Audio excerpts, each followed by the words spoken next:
the Battle of the Chosin Reservoir was really perhaps one of the first significant confrontations between the Chinese People's Volunteers and the UN Command and South Korean forces of the Korean War.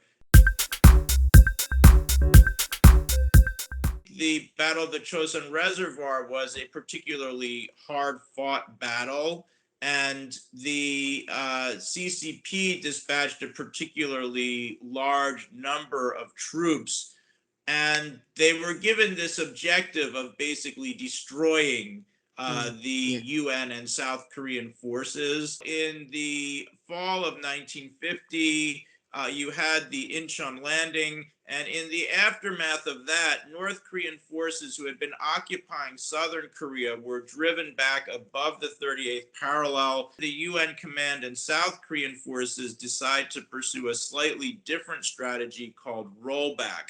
And the goal of this strategy was basically to punish North Korea and destroy or end the North Korean state.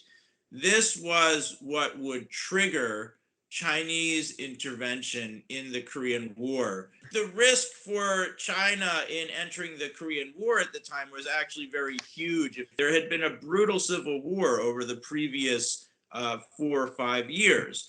And so when China dispatched its volunteers into North Korea, there was, first of all, the risk that they were taking on the largest military power in the world at the time. But China regarded North Korea as an important ally at the time, and the risk of North Korea being turned into a sort of capitalist free world state on China's border was also something that concerned them. If you look at who won the battle in terms of territory, it is a victory for the Chinese because the territory was occupied by the UN Command and South Korean forces. If you look at it from other perspectives, the Chinese didn't succeed in doing everything that they wanted to do.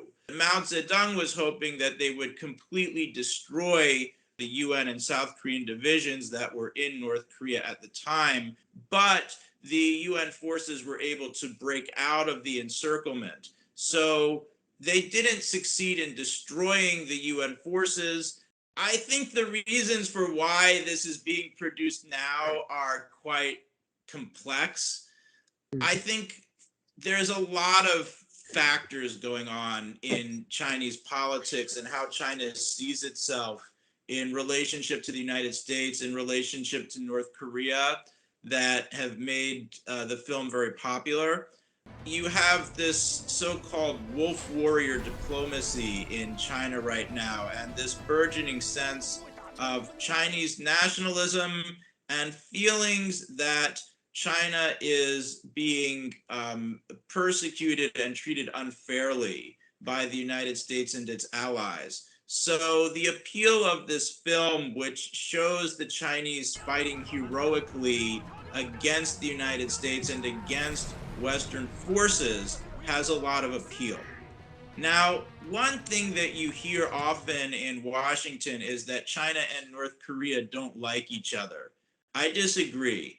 I think if you look right now at how the Chinese Communist Party tends to talk about North Korea, the view is more and more favorable. You hear China saying things like the sanctions on North Korea should be lifted. There should be agreements that take North Korea's legitimate concerns into account. So I think the relationship between China and North Korea is becoming stronger and stronger in the minds of many Chinese, and especially surviving Chinese volunteers who fought in the war. They would see this, and I think it would conjure up very friendly feelings towards North Korea. And that's part of what the Chinese government is trying to do today. It's promoting a somewhat better, more friendly image of North Korea as relations between the two countries have warmed in a lot of ways over the last few years.